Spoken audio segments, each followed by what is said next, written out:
morning and happy Friday.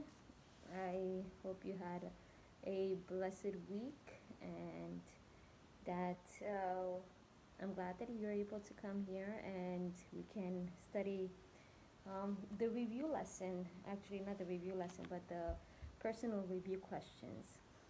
So for today, we have 5 questions and we will dive into them. The first question is: how did the life of Job reflect the Spirit of Christ?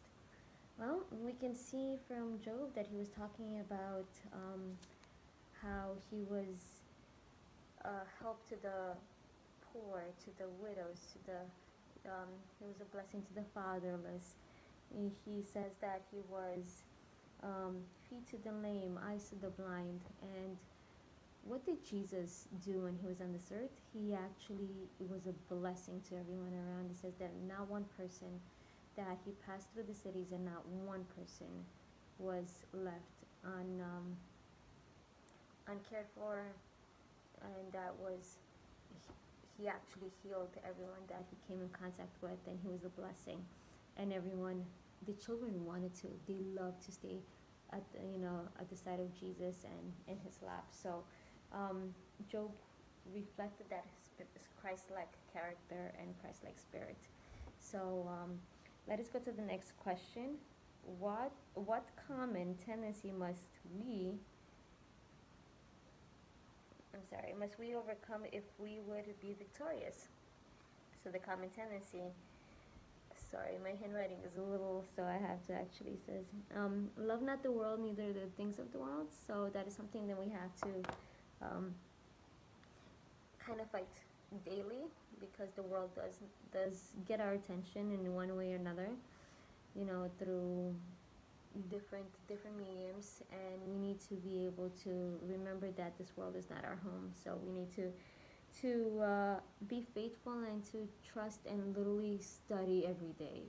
That is our study, pray, watch, because this is something that we need to be on our guard, because Satan he's going to try to distract us in different ways, and that we may be able to overcome and to be victorious. Question number 3: what do Paul and John teach us about cultivating eternal values? And the teachings that I got from Paul and John is that we need to have that love for the perishing souls. There are perishing souls all around us, and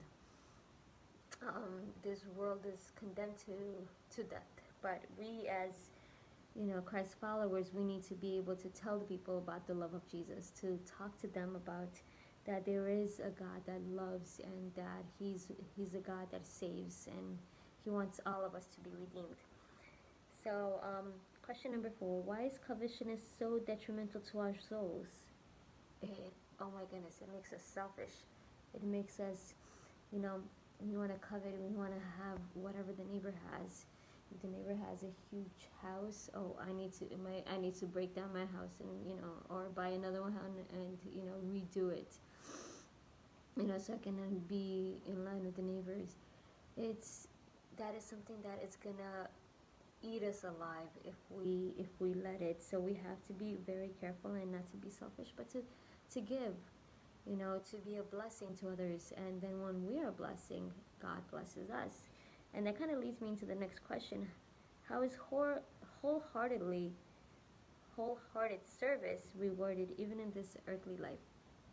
Well, we were studying yesterday about the Macedonians. They were poor, but yet they gave everything they had. So when it was the time of collection and they were like, we need help for our brethren that were poor, and even though they were poor, the Macedonians, they were like, well, help is needed in another place. So they actually they gave, and I'm sure the Lord blessed them and rewarded them, for their faithfulness.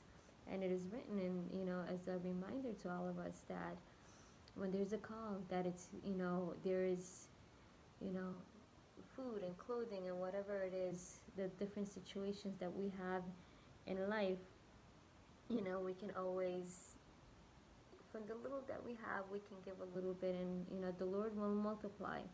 So that is something that we have to. That kind of ties with the whole covetousness. When we give, we don't. There's no room for covetousness. There's no room for selfishness. There's no room. So we give, and God blesses, and God gives us back. So I definitely learned a lot from this lesson this week, and I've been blessed by it.